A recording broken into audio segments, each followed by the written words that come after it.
Tu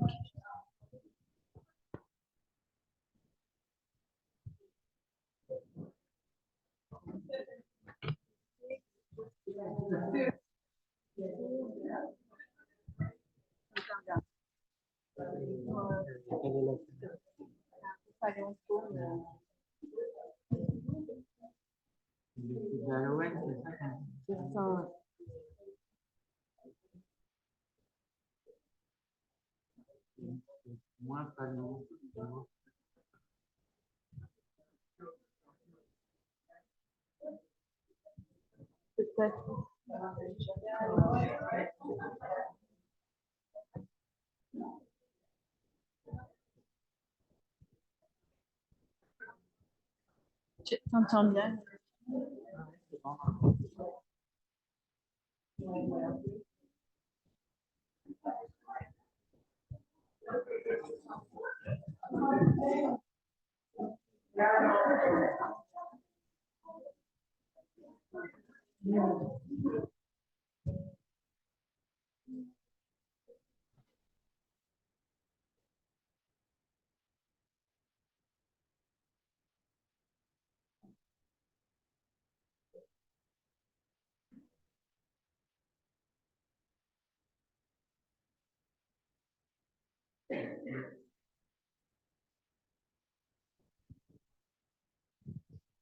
Okay, good morning, everyone. Welcome to the seminar. So just a quick announcement before we start.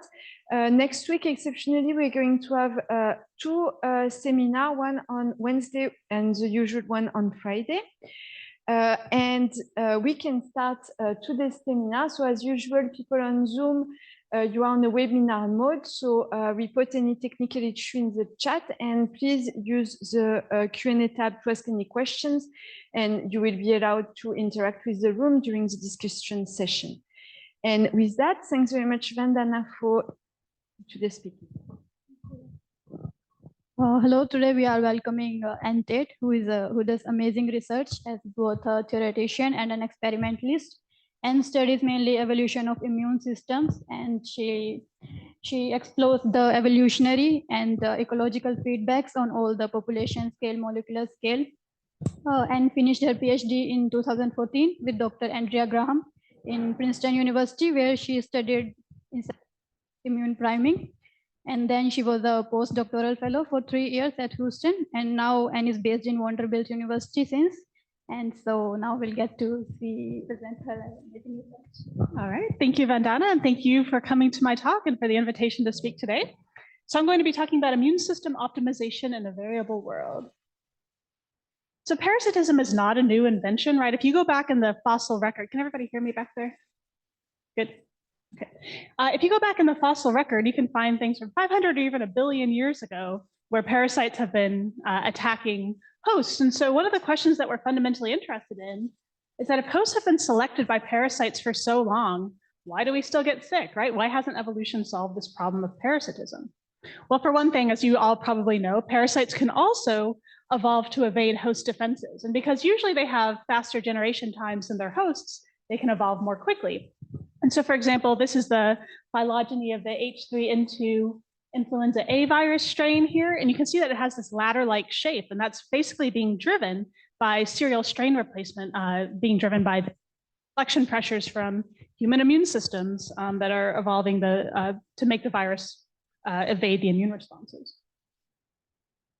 But even if you recognize a threat, an optimal immune response is not always a maximal one. And in my class, I teach immunology at Vanderbilt, and I like to use this analogy of a squirrel with a flamethrower. This is your immune system, right? It's very powerful, and it can cause a lot of damage to microbes and parasites that come into the system. You know, the immune system can really kill off all these things. But right, the squirrel isn't very smart, and if it turns that flamethrower towards itself, it's going to singe off its eyebrows or singe off its tail, right? And so this is just an analogy to say that the immune system can cause a lot of damage to self.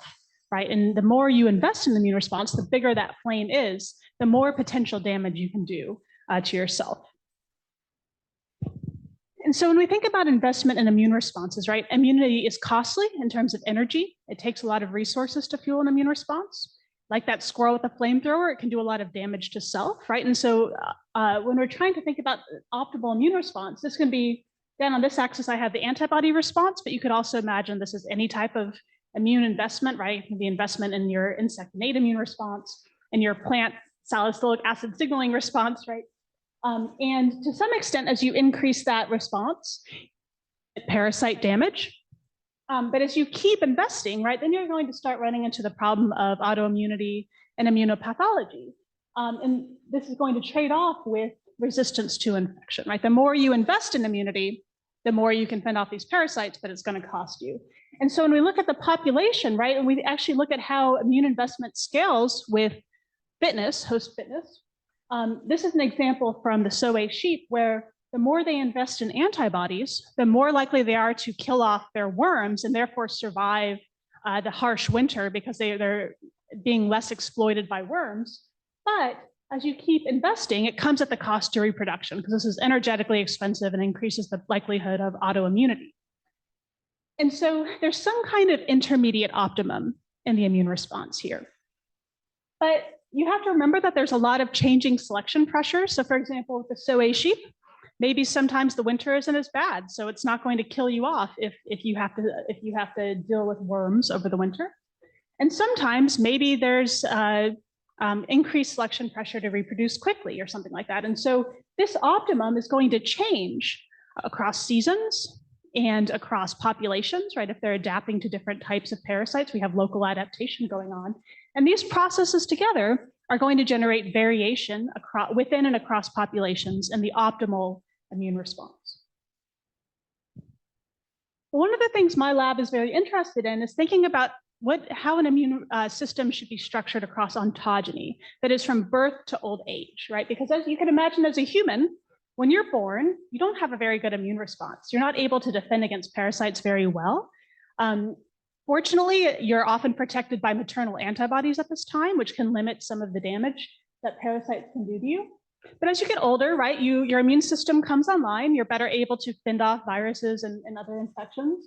Until if you're a person who can get pregnant, then you have this problem that you have this parasite inside you that's only half related to you, right? And so your immune system actually becomes temporarily suppressed in many ways, which can make you more susceptible to things like listeria infections and things like that. And as you get older, right, your immune system starts to decline, but some arms of the immune system decline faster than others, which can lead to phenomena like inflammaging, which became a huge problem during the COVID-19 pandemic. And so when we think about how an immune system kind of changes from birth to old age, this is certainly a problem for humans, but it's also a problem with plants, right? So as they go through these different life stages, they're going to be attacked by different parasites. They're going to have different resource costs associated with investing in reproduction, growth, finding dispersal, et cetera. And this is also true for things like amphibians and insects that go through metamorphosis, where they basically have to completely change their body plan from one life stage to a next. And so when we think about the types of things that can change the optimal immune response across life history, things like infection history, right? As you're exposed to more parasites as you get older, you may have an adaptive immune system, or something like CMV or varicella, these viruses that cause things like chickenpox, stay with you for your lifetime and can actually structure your ability to respond to other infections. The allocation of energy is going to create different types of trade-offs across life history, right? If you're allocating more energy to immunity, that's less you have for growth and reproduction. And finally, towards the end of my talk today, I'll talk about developmental and fitness constraints. And this is the idea that in some life stages, even if you wanted to invest in an immune response, it can actually be hard because you haven't made the organs, or you have some kind of developmental process that is actually suppressing your ability to invest in immune responses. One of the things that we like to think about is this idea of metamorphosis, which can actually decouple the selection pressures acting on different life stages and potentially allow organisms to simultaneously optimize their immune defenses in the larval and adult, or immature and adult stages. And so, for example, this is the insect phylogeny here. The holometabolous insects, like the flies, the butterflies, moths, and beetles, can all go through complete metamorphosis. And this gives rise to the adaptive decoupling hypothesis. This is the idea that because you can completely change your body plan, you can actually optimize your immune response in different life stages, and they can become decoupled so that you don't, whatever you invest in as a larva, for example, you're not stuck with that as an adult. You can restructure your immune response. My study system in my lab is the Tribolium beetles. These are flower beetles. They are Tribolium confusum and Tribolium castaneum are literally textbook examples of model systems for population biology. So back in the 1940s and 1950s, there was a bunch of experiments looking at their basic population demography and competition among species, and I'll talk about that in a little bit. But they've also become a good model for developmental genetics because it turns out that Drosophila is kind of weird for development. It's a little bit different from most insects, and Tribolium turns out to be a more general model for development. They've been used, particularly in the last 20, 25 years, they've become a nice model for evolutionary ecology and disease ecology. And finally, they're pretty amenable to experimental evolution. And so, for example, I won't talk about it today, but one of my postdocs experimentally evolved these beetles against exposure by pesticides, 2 different types of pesticides, because these are stored grain pests, right? And they're just getting blasted with pesticides all throughout their generations. And they have a 30-day generation cycle, so we can use them to try to understand evolutionary processes. And we can collect them. So here are 3 people from my group, and we go out to grain elevators, feed mills, other places where we have a lot of stored grain, and we can set these pheromone-baited traps. And the beetles crawl into the traps, and then we can bring them back to the lab. And it turns out that they're full of parasites. And so we have bacteria like Bacillus thuringiensis, protozoa, including the eugregorines and neogregorines, and Wolbachia, which some of you may know is a reproductive parasite, interesting, it causes cytoplasmic incompatibility in the beetles. Some of our populations have it and some of them don't.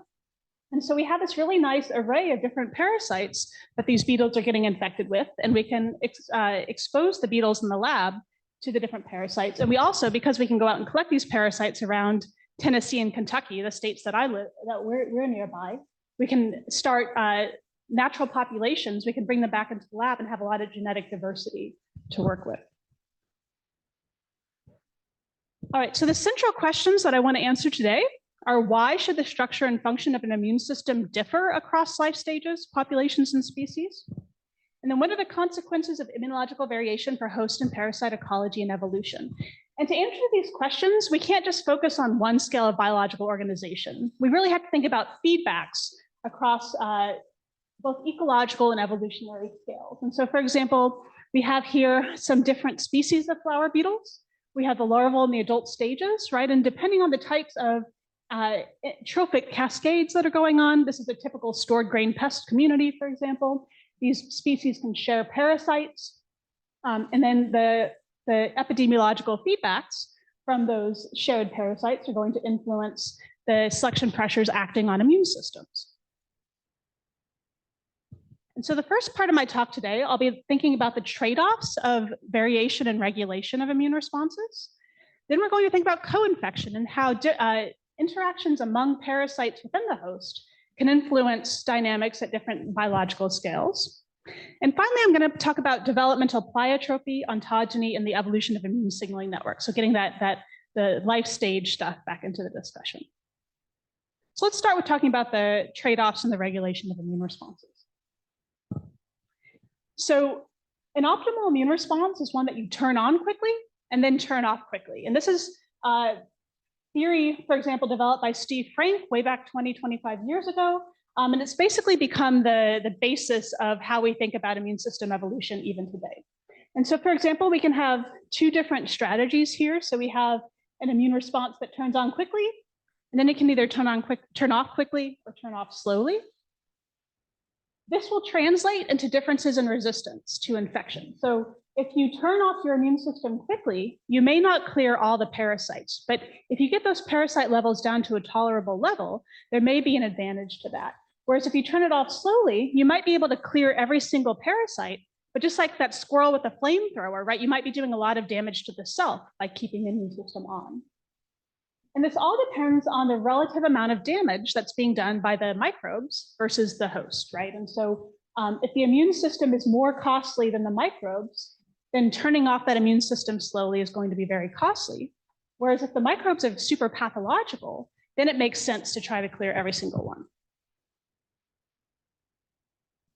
And so this gives rise to the expectation that we should find natural variation in immune responses across populations because they're not all exposed to the same parasites, and they may have different selection pressures acting on their life history. And so this is just an example of the variation that we find in the flower beetles.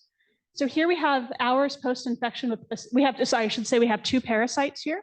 One is the bacterium Bacillus thuringiensis, and the other is the bacterium Photorhabdus luminescens. And the latter bacterium here is actually vectored by nematodes normally. So the nematodes are infected with this bacterium. The nematodes infect the beetles, and then they use this bacterium as a bioweapon to send out to kill the insect, and then allow the nematodes to exploit the insect as a soup, basically, before the nematodes get to wiggle back out. And so what we found, for example, is that here we have some survival curves against BT. Each one of these different lines is a different population of flower beetles. And we can see that there's a lot of variation among the flower beetle populations in their resistance. When we look at, this is kind of the turn on quickly parameter of the immune response, where each one of these colors is a different population. And this is the slope of the induction of the immune response relative to bacterial density. And you can see there's a lot of variation among populations here, both in the slope and the intercept. And to make a long story short, because this is just an example, when we actually look at which of these turn on quickly immune parameters were most correlated to survival against these different infections, what we found is that the increased baseline, or a higher constitutive level of immune responses, was correlated to better survival against Photorhabdus luminescens, this nematode vectored bacterium.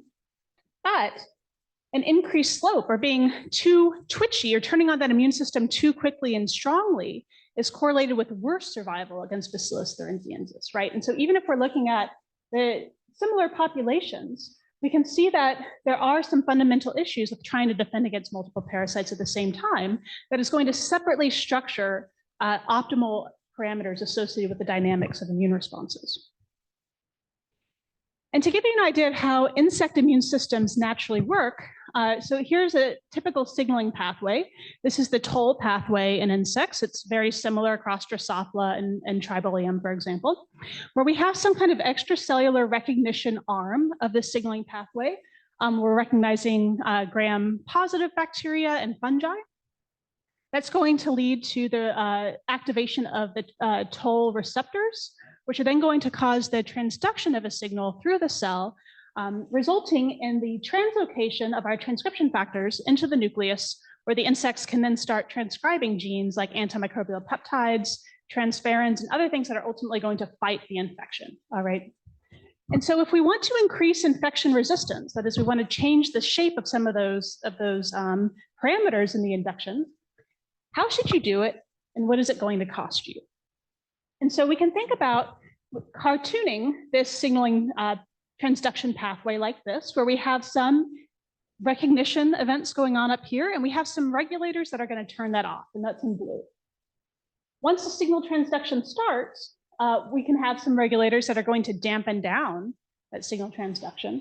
And finally, we have regulators of the transcription factors themselves, which are going to keep the transcription factors from going into the nucleus. And our hypothesis here is that each one of these regulatory levels is going to affect that turn on and turn off dynamic differently, right? And so we could expect, for example, that if we're limiting the continued recognition of MAMPs, or microbe-associated molecular patterns, for example, the system's going to be overburdened at the beginning, and so we may not affect the induction rate.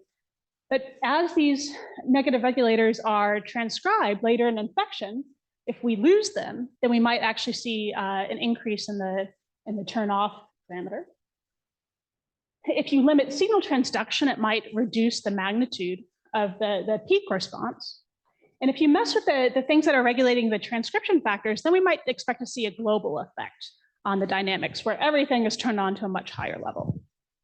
And just to test the system, we decided to focus on this level of the regulatory response. So what we're going to do is knock down cactus. And cactus is the negative regulator of these transcription factors. It keeps those transcription factors in the cytosol where they can't go into the nucleus. And so if we knock it down, our expectation is that those transcription factors have nothing to stop them from going into the nucleus, and they're going to cause an increase in transcription of antimicrobial peptides. And so in the flower beetles, we can do RNAi. And the nice thing about RNAi in the flower beetles is, one, it's systemic. So if you inject that double-stranded RNA into the beetle, the gene is knocked down throughout the body. And it's also dose dependent. So the more dsRNA we inject into the beetle, the higher the knockdown efficiency. So we can basically titrate the strength of the knockdown in the beetles. And so this is work done by my grad student, Justin Critchlow, who's defending his dissertation in 2 weeks, as well as undergrad Catherine and postdoc Arun Prakash. And so we did 4 different dsRNA doses to modulate the knockdown efficiency of cactus. And then we challenged them with either a heat-killed or live injection of Bacillus thuringiensis, which is that bacterium I talked about already. We measured several things, including the temporal dynamics of the immune response, so the up and down transcription of immune genes, survival, infection resistance, fecundity, the energetics of mounting the immune response, and finally, how damaging having an overactive immune response is on your gut integrity. All right, so this is what one of these typical curves looks like. So in the light color here, this is the MAL-E curve. MAL-E is a gene that Tribolium does not have, and so it's basically our control for the RNAi. It's just kind of the non-specific activation of the RNAi pathway.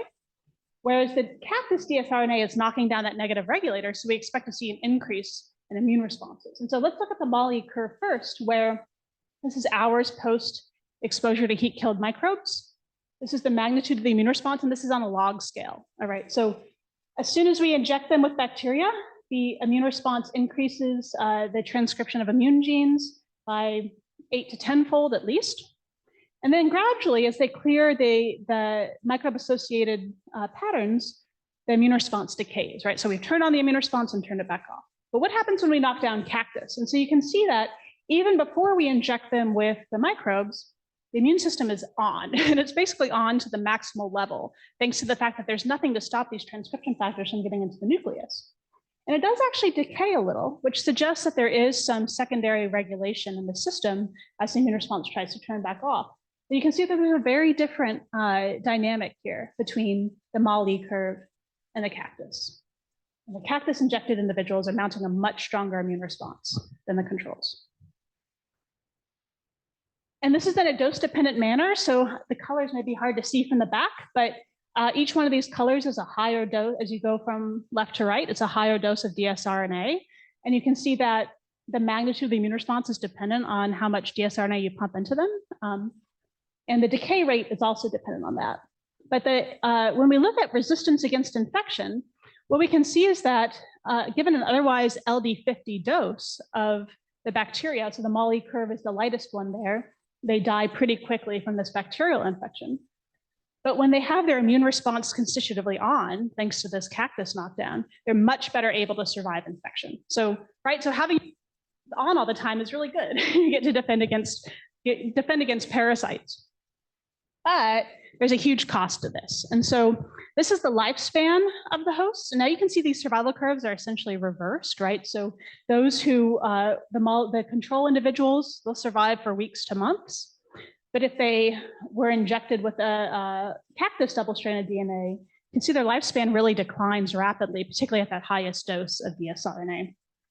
And this same effect we see regardless of what life history parameter we look at. So this is the number of eggs laid. And you can see that the control individuals are just pumping out 10 to 12 eggs every few days. But those that have their immune system constitutively on are suffering a great cost to fecundity. They also lose weight a lot more quickly, so their mass decreases rapidly over time.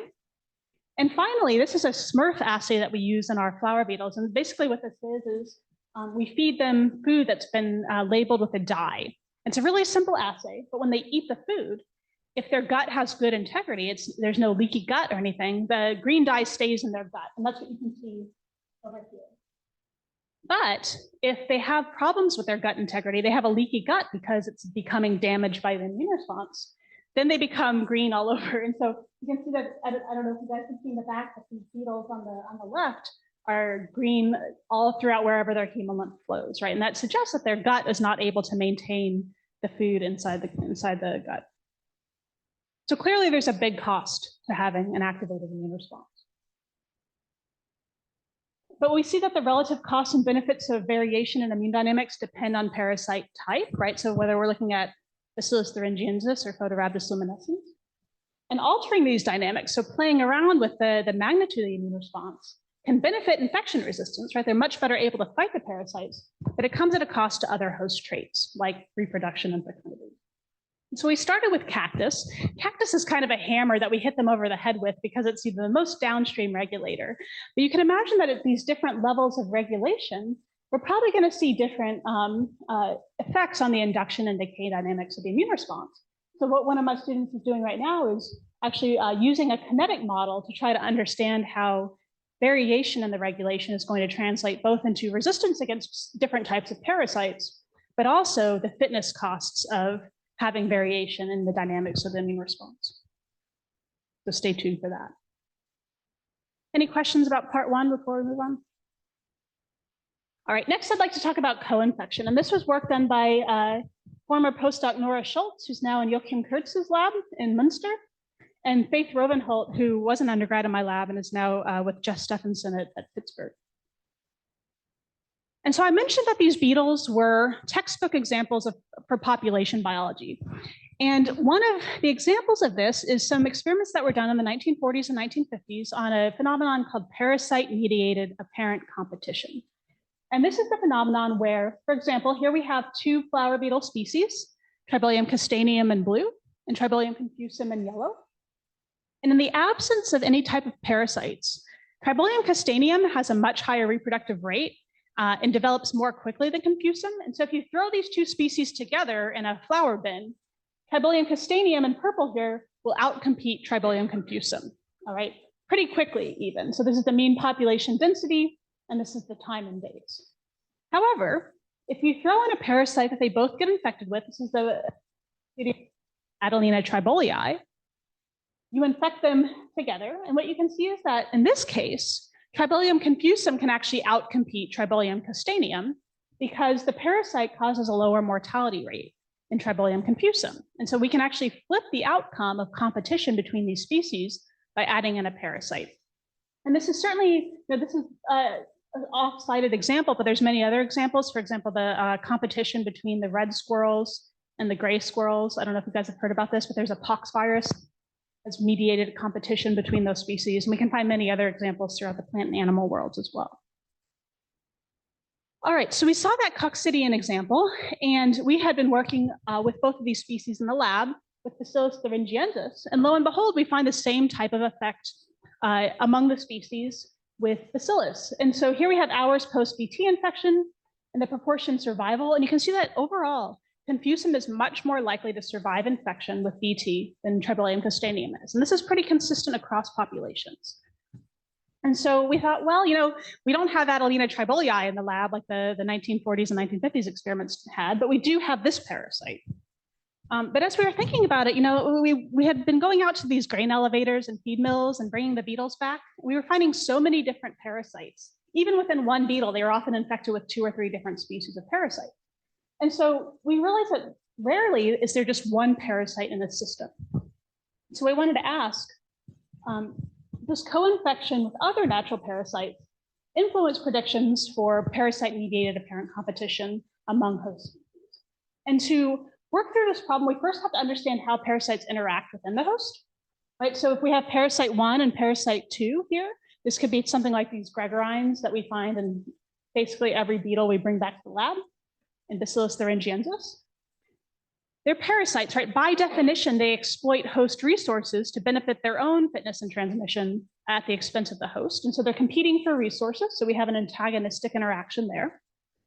The immune response can be a little bit more complicated because if one parasite upregulates an immune response that's protective against the second parasite, the parasites will compete through the immune response to the benefit of the host. But if one parasite suppresses the host immune response, which we see, for example, with worms and humans, then it can actually facilitate the colonization of a second parasite.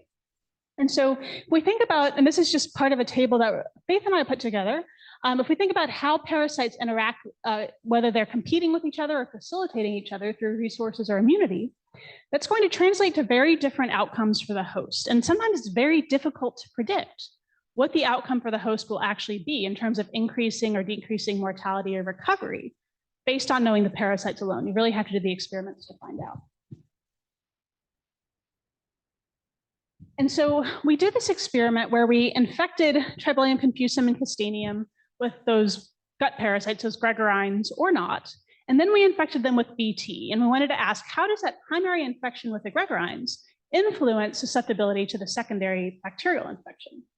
And in this particular experiment, we actually found that the two host species had opposite effects of having the secondary parasite. And so, for example, in blue, we have Tribolium Castanium, and the dashed line is those with gregarines, and the solid line is those with not. And if they had gregarines, they were more likely to survive bacterial infection. However, confusum was the opposite. So if confusum had gregarines, they were less likely to subsequently survive bacterial infection. And we've since discovered that this is parasite dose dependent, so how many gregarines you have will modulate this effect. And it also depends on how long you've been infected with the gregarines, whether you were infected from birth or infected 7 days previously. But the idea here, right, is that clearly these parasites are affecting, the primary infection can impact the secondary infection and the host outcomes. And so Faith wanted to know, how does co-infection mediated shifts in infection outcomes influence apparent competition among host species? And to investigate this, we made this system of ordinary differential equations where we have two species. We have the yellow and the blue representing confusum and Castanium. And this is basically a simple SI model where we have susceptible compartments. We have singly infected compartments, so they can be infected only with one parasite or another. And then we have the co-infected compartments here. And since both of these parasites have an environmental stage, they have a kind of a spore stage that has to go through the flower to achieve transmission, we also have an environmental stage here. And so we have the BT, which is one parasite, and then we have these gregarines. And I can tell you that I didn't show the figure here, but in the absence of any parasite infection, Castanium will outcompete confusum, just like, we used demographic parameters, previously published parameters to parameterize the model, so that makes sense. And then in the single infection scenario, so this is our apparent competition, single parasite competition outcome, we see a flip, so confusum will outcompete Castanium. So far the model is recapitulating the dynamics that were published way back when. To ask, how does adding a second parasite into the whole system shift the mortality rates of the first parasite? So we can either increase the mortality rate to the first parasite or decrease it for each species. And when we do that, so here we have species 1, which is Tribolium confusum. And if they're on this side of the 1 there, it means that they're more likely to survive infection relative to single infection if they're co-infected. This is species 2, right? If it's above 1, that means Castanium is more likely to survive BT infection if they're co-infected versus not.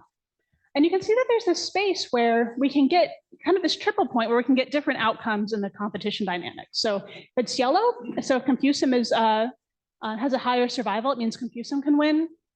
Up there, it means Castanium can win, but there's a whole region here where having a lower mortality to the secondary infection in both species can actually promote coexistence, which is kind of interesting.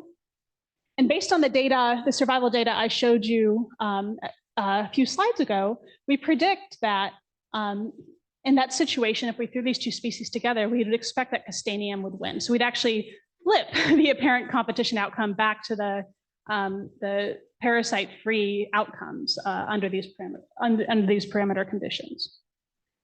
But of course, we'd like to be able to test this, right? So right now I'm trying to recruit a student who actually wants to do those mesocosm experiments and throw the two beetles in with 0, 1, or 2 parasites. But to conclude this part of the talk, we see that immune versus energetic regulation of within host dynamics, the mechanisms really matter, right? You want to know whether these parasites are mainly competing for energy or competing through the immune response and what the outcome is for the host. And the net effect on host phenotypes can reinforce or flip the impact of parasite-mediated apparent competition among host species, right? And so it's often very hard to know how this is actually going to play out in a co-infection scenario. But if we know something about the relative mortality rates, we could potentially predict how the competition is going to come out. Any questions about that part? All right, let's talk about developmental pleiotropy. So we talked before about how in each one of these life stages, we see different types of immune responses and different investment in immune responses across life stages. But the question we want to ask is this actually adaptive, right? If they're mounting different types of immune responses in different life stages, does it somehow ultimately benefit host fitness? Or is it because it's constrained? Maybe in an immature life stage, for example, you simply cannot invest in the optimal immune response for other reasons. There's a couple examples of this. So we can find that development does constrain the deployment of larval immune responses. So over here we have a Drosophila melanogaster larva, and you can see that black thing inside is a parasitoid egg.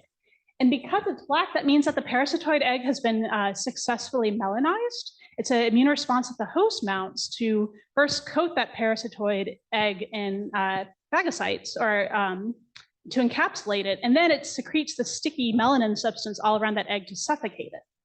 And so this larva is an third instar larva, which is great. It's able to mount this immune response.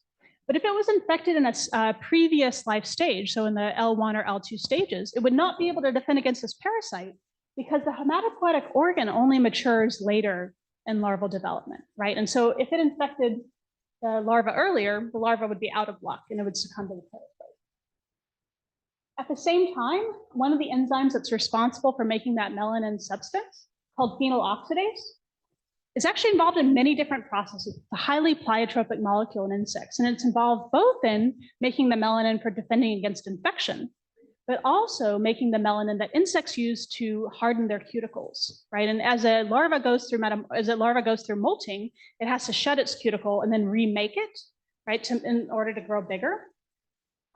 And so there was an example from McNeil et al. That showed that during this molting stage, as a lot of the enzyme and the precursors to the melanization was used for tanning the cuticle, there was a transient increase in susceptibility to parasite infection. And so we can define this idea of using one gene or molecule or signaling pathway for multiple traits as pleiotropy, right? Immunity and development are not the only examples of this. We have many genes across organisms that are involved in multiple traits. And in fact, the estimate is that if you look at enough traits, right, if you look at 64 or 128 traits, probably every gene is pleiotropic to some extent, right? But here, for example, we can think about something like phenyloxidase that's involved in both pathogen defense and development. And both of these are affecting fitness, right? And sometimes it's very hard to simultaneously optimize two traits at once, right? If you gain a mutation that increases your pathogen resistance, it may come at the cost of whatever developmental trait is under the same gene. And so when we looked at different immune pathways, one thing we noticed is actually, particularly in insects, a lot of immune signaling pathways are actually pleiotropic with development. So the toll pathway is probably the poster child example of this, where it's involved in signal transduction. I talked about that with the cactus work, but it's also involved in developmental patterning and hematopoiesis. JAK-STAT is involved in both antimicrobial and antiviral responses and embryonic development. We talked about phenyloxidase, right? So as we started to think about it, it became, why is there so much pleiotropy in immune responses if it could potentially constrain developmental processes and vice versa? And so our prediction here is that immune genes involved in development or that are otherwise broadly pleiotropic should be under stronger purifying selection. And this prediction comes from Van Boer's law, which suggests that genes that are involved in earlier developmental pathways or that are more complexly associated with other genes, their gene-gene interactions are higher, should be under stronger purifying selection, because if you mess with them, you're going to grow an extra arm or something like that, right? Something bad would happen. And so on the other hand, genes that are involved in immunity are generally thought to be under either positive or diversifying selection or balancing selection, because they're trying to constantly adapt to parasite challenges, or they're trying to defend against multiple parasites. And so overall, we'd expect very different types of selection pressures acting on the same genes based on the traits that they are participating in. And so we turned to Drosophila to answer this question because there's so many lovely genomes available for this clade. And so this is work done by grad student T and former postdoc Alyssa, where we're trying to quantify pleiotropy and immune signaling pathways. And so what T did is she went through transcriptomic data from Drosophila melanogaster, as well as gene ontology and manual annotation data to ask which genes are involved in immunity, which are involved in development, and which are involved in both processes. And so this is just a Venn diagram of that, right? We have our immune genes, our developmental genes. Then we have about 250 genes here that are actually what we're going to call pleiotropic, where based on the first three categories of this, they were involved in both immunity and development in some substantial way. And we independently quantified a metric of pleiotropy for these genes using the protein-protein interactions and gene-gene interactions, which is getting into the weeds a little bit, but basically the more connected a gene is with other genes or proteins, we're calling that more pleiotropic, right? And it turns out that the genes that we are categorizing as pleiotropic, based on this annotation data, also had more protein-protein interactions, right? So this is just a complementary way of saying, I think we found the pleiotropic genes. And when we looked at how they were falling out in recognition, signaling, and effector, not surprisingly, most of our pleiotropic genes were signaling genes. And this kind of hits with our kind of observations, right, that a lot of these signaling pathways, particularly the intracellular portions of them, are involved in both development and immunity. All right, so then we wanted to quantify how these genes might actually be evolving. And so we used a couple of different metrics, including omega, which for those of you who haven't thought about population genetics in a long time, basically this is looking at the nucleotide sequences, and we're finding nucleotide substitutions that result in either synonymous changes to the amino acid, meaning that even though the nucleotide has changed, they're coding for the same amino acid, or a non-synonymous N amino acid change, which means that it's actually switching the amino acid based on that mutation, right? And the idea here is that synonymous mutations are roughly thought to be silent to selection, right? Because the amino acid isn't changing, selection can't see that mutation. We know that's not quite true anymore, right? So codon bias and things can alter that. But the idea here, right, is that if you're actually switching the amino acid, the protein structure could change, right? And that's visible to selection. And so if most of the mutations that remain are synonymous, that means that selection is getting rid of anything that changes the protein structure.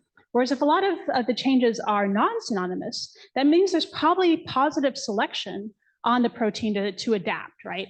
And so a low omega means that it suggests purifying selection, whereas a high ratio suggests positive selection. All right. So what we found is that pleiotropic immune genes evolve more slowly and are likely under stronger purifying selection. And the way that we came to that conclusion is that we have, in green, we have our non-pleiotropic immune genes, our pleiotropic genes, and the non-pleiotropic developmental genes. And we have our omega statistic here. And you can see, first of all, that it seems like the pleiotropic and developmental genes have a lower DNDS, significantly lower DNDS ratio than the non-pleiotropic immune genes. There's a lot of variance here, but the statistics come out.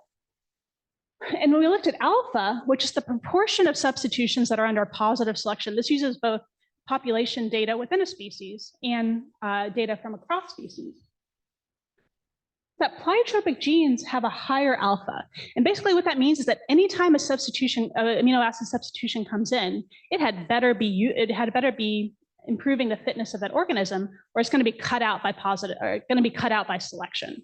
And so selection is not tolerating weakly deleterious mutations, whereas in the immune class, you can see that the alpha is a lot lower. So together, these statistics suggest that the pleiotropic genes are under stronger purifying selection than the non-pleiotropic immune genes. We looked, one of our hypotheses, right, is that the more you use this gene across development, the more likely it is to be constrained. And so we categorized our genes as either being broadly expressed across life stages or specific to a single life stage. And this is basically based on the basically the evenness of transcription of that gene across the different life stages. So a large tau means there's a lot of heterogeneity among stages, so it's probably only expressed in one life stage. And a small tau means that it's broadly expressed across all life stages. And first of all, what we see is that pleiotropic genes tend to be significantly more broadly expressed across life stages, which fits with some of the kind of PPI statistics that we were expecting. whereas non-pleiotropic immune genes tend to be more specifically expressed, as does developmental genes, which kind of makes sense because developmental genes may only be expressed in like the embryonic stage or the pupal stage.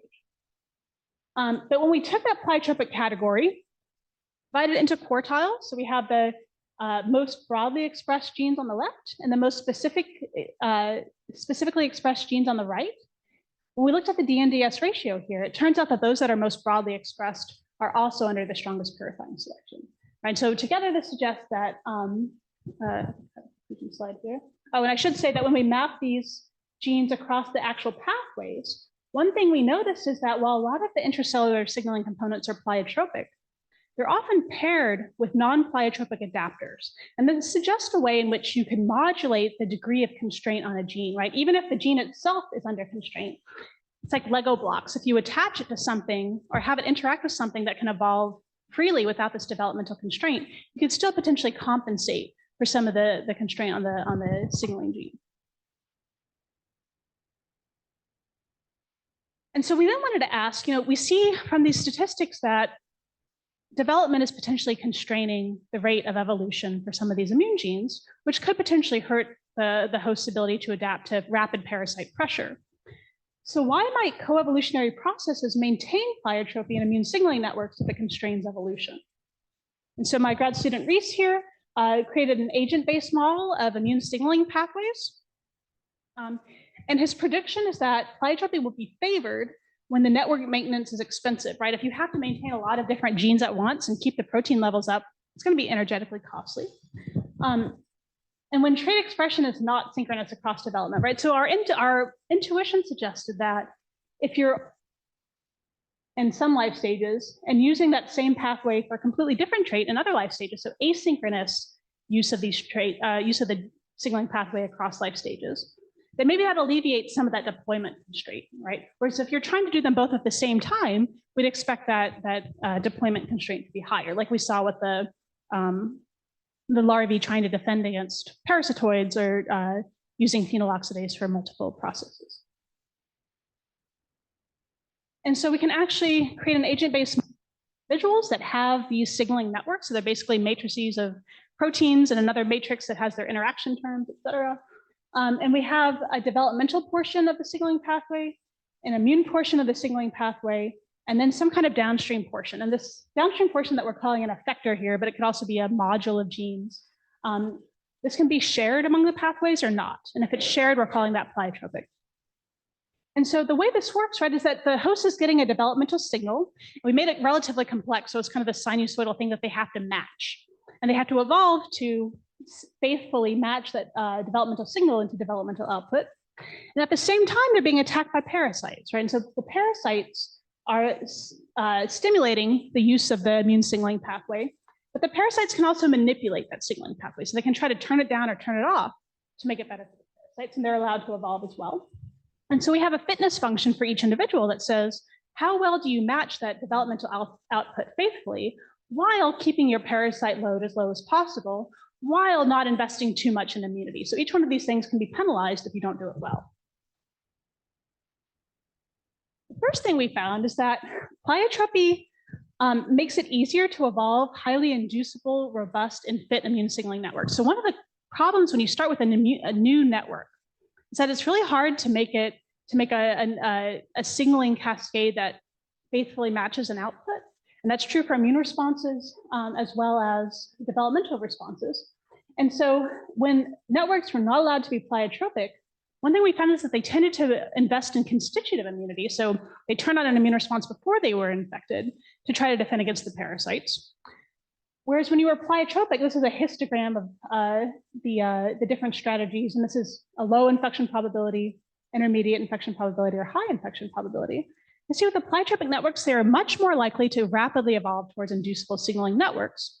When we competed those networks against each other, what we found is that inducible networks almost always won in competition against non-inducible or constitutive networks.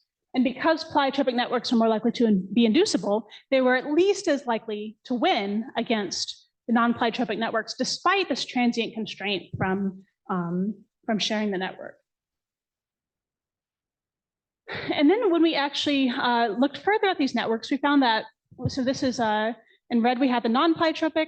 In the black, we have pleiotropic. We have the synchronous deployment conditions. So they were trying to do two traits at the same time. Asynchronous on the bottom here. And then we have scarce resources, plentiful resources, or varied resources, right? So we're modulating multiple things at the same time here. What we found is that under asynchronous conditions, so when you're trying to do two traits at different times, you didn't have that constraint. It turns out that non-pleiotropic networks had the higher absolute fitness or arithmetic mean fitness than the pleiotropic networks. Whereas in the synchronous conditions, pleiotropic networks became more favored, which is actually opposite from our initial hypothesis. But if you look at these, one thing you'll notice is that the variance around the non-pleiotropic outcomes is a lot higher than for the pleiotropic networks. And this is down to the fact that the pleiotropic networks are almost universally more robust to parasite manipulation than the non-pleiotropic networks, which had a lot higher variance in their ability to fend off parasites.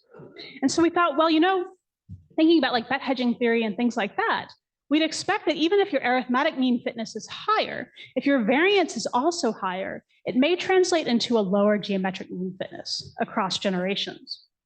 And it turns out to actually probably be true. So we competed the pleiotropic and non-pleiotropic networks. What we found is that the pleiotropic networks were much more likely to win relative to their absolute fitness. So this is the burn-in generations before competition began. So we allow these networks to evolve independently first before we competed them against each other.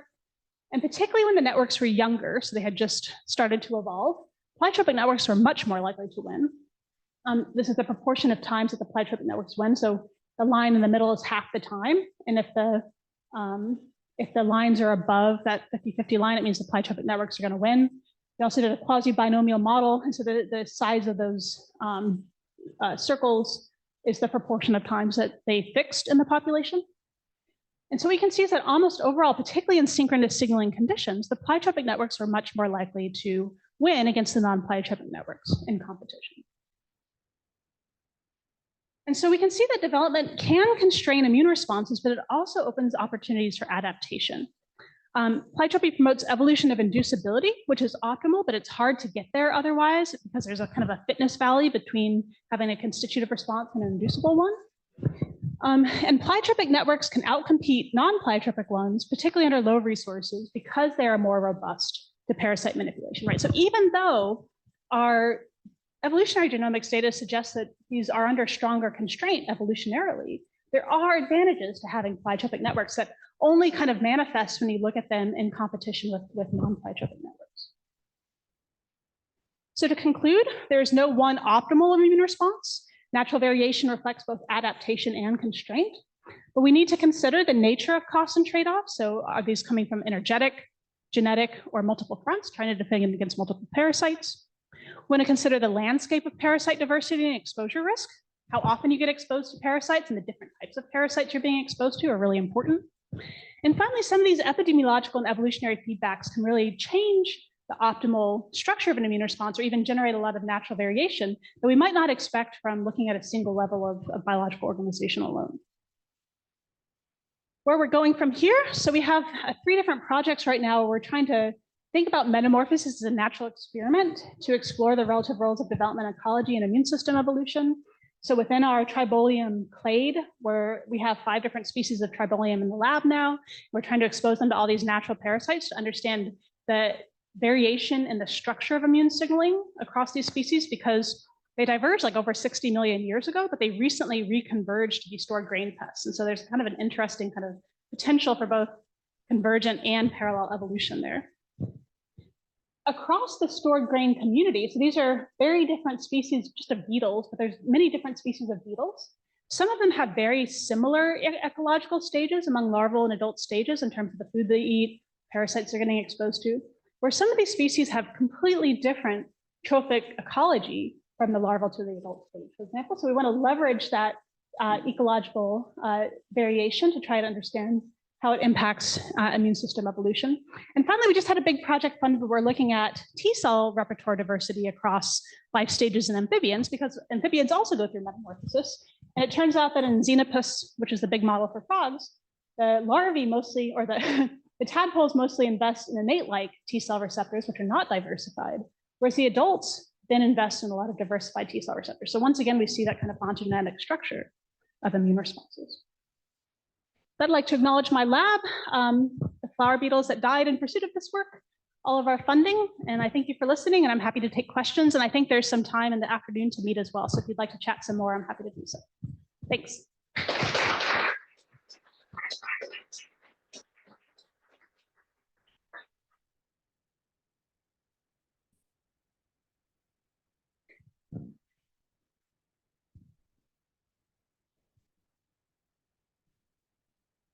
Okay. In the first part of your talk, it looked like the survival figure of the bacillus was about 40–50%. I was like, is this due to immunosuppressant against nematode, or is this due to the So the bacillus infections were directly injected into the host. Bacillus is not vectored by a nematode. It's an infection they get either through wounds in the cuticle or by ingesting the spores. Yeah. And so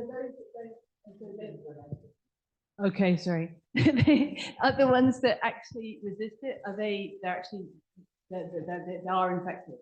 They are infected, absolutely. They are infected. So we can measure, I didn't show it here, but we measured bacterial load as well. And what happens is that we infect them, the bacterial load goes up a little bit. And then there's kind of this bifurcation where they either then suppress the bacterial load or it wins and kills them. Yeah. Any other questions?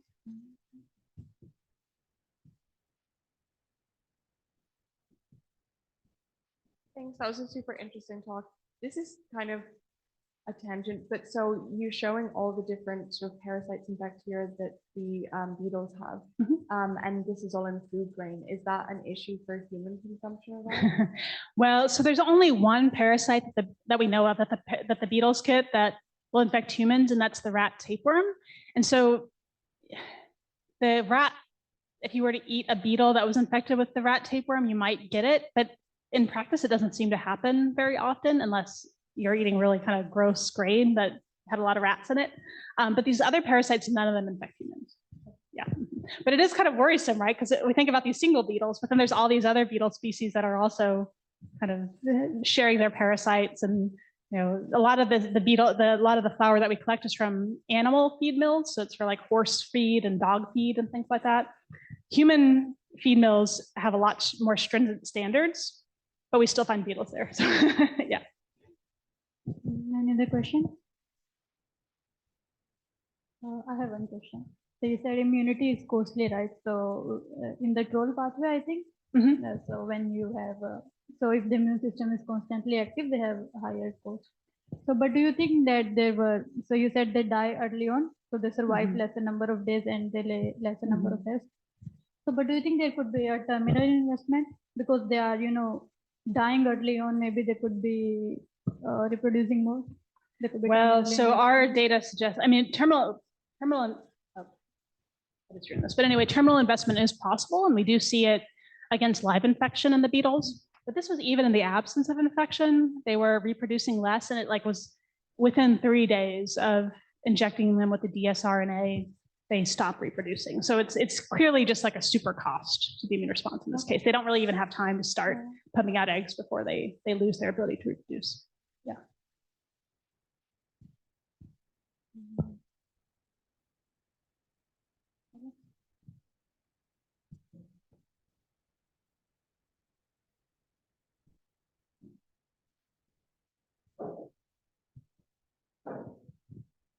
So maybe I missed this, but did you run the last model that you presented without parasite manipulation?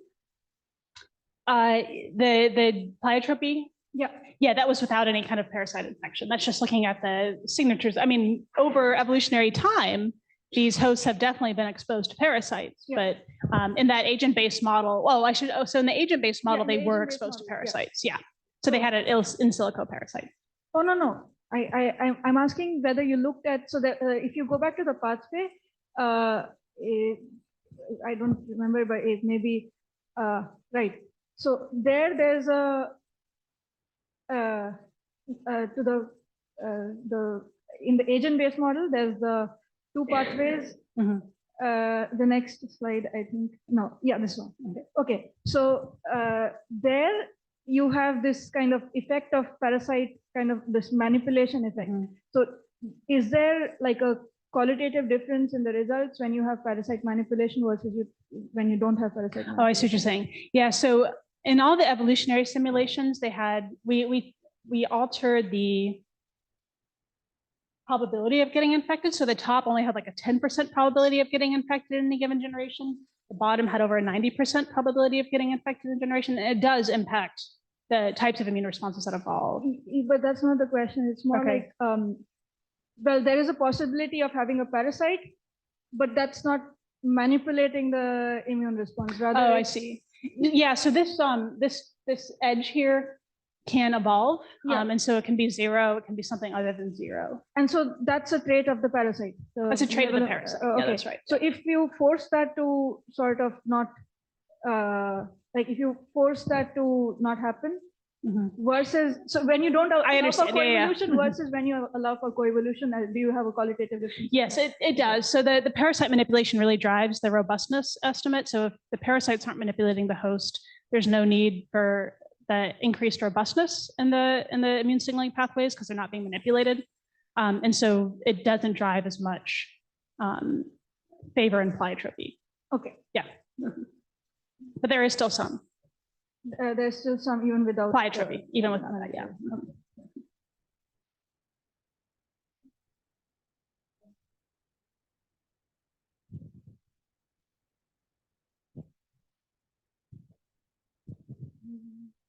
Any more questions?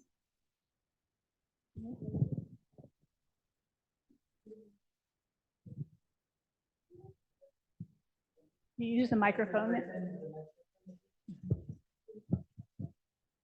So test if the two parasites were influencing each other, like the density and infection rate. We've done a lot of experiments with these. I didn't show the data today for interest of time, but we have looked at how both of them are influencing the immune system, how both of them are influencing energetics, so metabolite differences, and both the parasites act through both pathways. And so it turns out that Gregarines, they're parasites, they do eat a lot of energy from the host. So the host grows more slowly, and it has a lower mass, for example, and it has a higher protein to lipid ratio, which all suggests that the host is kind of starved. And in fact, we did some RNA-seq on the Gregarine infected individuals, and they have huge signatures of starvation. So all like the genes that are involved in starvation are up, all the genes that are involved in development are down. And when we add BT, and so if we think about how this influences BT, there's also an immunological shift. And so those that are infected with Gregarines are investing more in C-type lectins, which we haven't done any functional studies yet, but we suspect based on, for example, mosquito responses to Plasmodium, that C-type lectins are involved in the response against protozoa. And those are definitely upregulated. And then we see a downregulation of genes involved in the antibacterial response. So things like peptidoglycan recognition proteins and antimicrobial peptides like defensins are actually downregulated in the guts of individuals that have the Gregarine infection. So we thought, clearly there's probably competition for energy, right, among the parasites, but something's going on with the immune response. And depending on, so this is where it gets complicated, depending on how long those Gregarines have been inside the host, the weight of the resource-based competition versus the weight of the immune facilitation actually changes. And so the more the Gregarines have been in there, the stronger the resource competition, both for the other parasite and the host. So they'll have lower parasite loads, but the host will also die more quickly because they just have no energy to fight the infections anymore. And so there is kind of this shift, which is interesting to think about epidemiologically. Yeah, but it's also complicated to make generalizations about.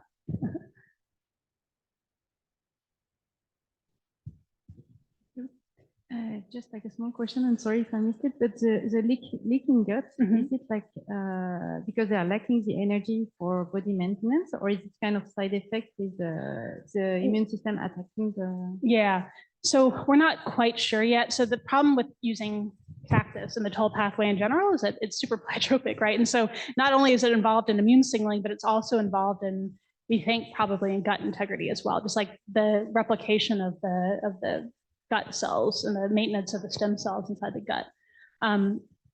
So what happens if we turn on the toll pathway constitutively? Probably a lot of things happen, and not just immunologically.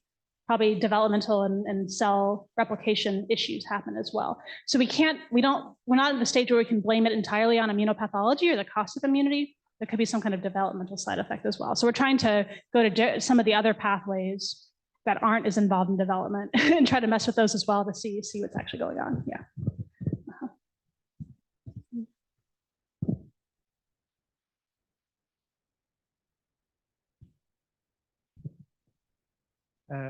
I was wondering for your co-infection experiment, so the sequential infection, so you had Aspergillus the Gardenia first, and then the bacteria. And did you try to, so if you tried the other way around, whether this change your infection, and what is actually, from the parasite perspective, what is happening to spore production or whatever, to show the host perspective? Yeah, that's a great question. So we've actually done those priority effects experiments. So we actually had 3 parasites. We had the Gregorines, we had oral BT infection. All this was septic BT infection, but oral BT infection. The problem with that is it doesn't really kill the beetles. It's a lot more kind of, I don't know, gentle of an infection. It does infect them.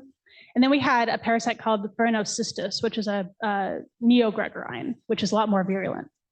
And we're still analyzing the data, but it seems like the eugregorines, the gut-based parasites, do influence, have the biggest priority effect in terms of subsequent infection. BT, if BT arrives first orally, it to some extent, eugregorines, that because we haven't finished the neo-Gregorine analysis yet, but those are a lot more virulent. So, but they also take a lot longer to kill the host. So it takes 3 weeks to kill the host of the neo-Gregorines. So it's probably going to impact the other 2 parasites, particularly BT is our hypothesis, but we're still working on it. Yeah.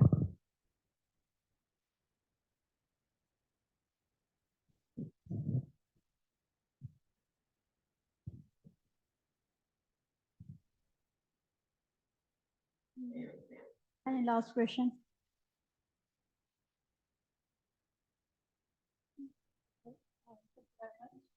Thank you.